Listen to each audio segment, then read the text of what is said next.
कुजंग महोत्सव चलता बेले बीजेपी कुजंग अस्मिता को नहीं प्रश्न उठाइबा सहित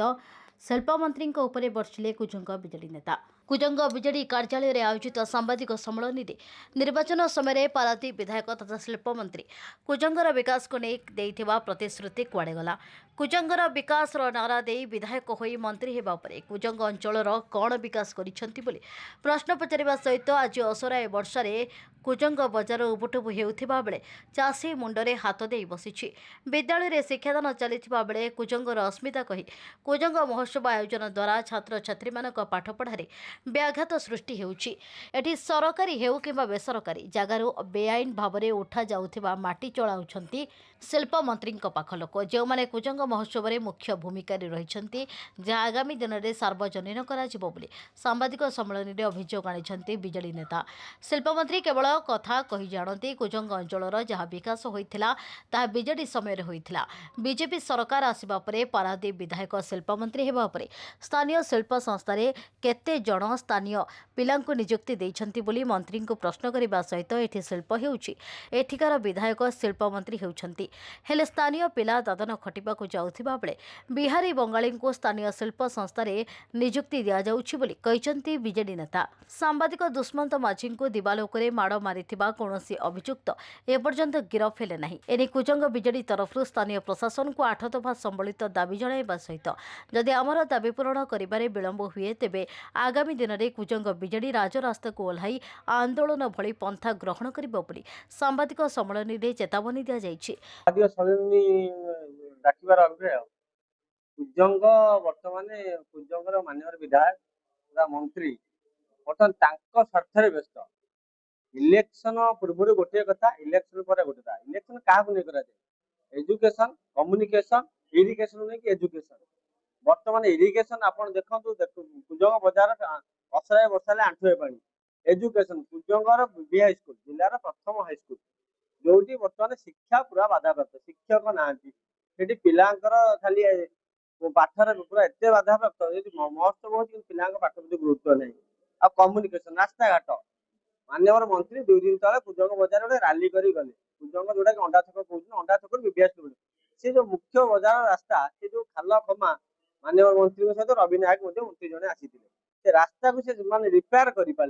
कटक पारादीप रास्ता बर्तमान एत जाम जोटा कि दैनिक दुर्घटना माटी माफिया बाली माफिया समस्ते व्यस्त गाड़ी चलेले विधायक पणी व्यस्त अभिमुख्य 8 दफा दाबी गोटे दाबी है वरिष्ठ सांबादिक दुष्मंत माझी जो आक्रमण होती जड़े धरा पड़ा द्वितीय दाबी कुजंग बजार में पानी समस्या असराय वर्षा हेले पानी भर्ती हो लोक मान जावास असुविधा हो तृतीय समस्या चाषी मान जो धान मंडी रे पड़ी चाषी मैंने चाष बिक्री धान बिक्री कर पारना मुंडे हाथ देते से सब कार निघा नहीं। चतुर्थ समस्या है शिल्प मंत्री आमको कहते मसे भर एनएससी करने प्रतिश्रुति देता आज 6 मास एनएससी ना गंध धरी ना कुजंग मेडिकल विकास डाक्तर आवश्यकता अच्छी कुजंग बीबीएस स्कूल पाठ शिक्षा बाधाप्राप्त होती पिला पाठ पढ़ाई शिक्षक दरकार से शिक्षक दिन दिन शिक्षक कमियार व्यस्त यही सब समस्या नहीं आज प्रेस मीट कर आसंता 15 दिन मसे भितर जदि जिन सरकार न बुझती आम राजरास्ता को कुजंग ब्लॉक विजिलेंस दल बाहर तहसिल ब्लॉक देखिए डीबीटी जोटा डायरेक्ट बेनिफिशियरी ट्रांसफर गवर्नमेंट अमल रही डायरेक्ट लोक पैसा दे तार अर्थ हूँ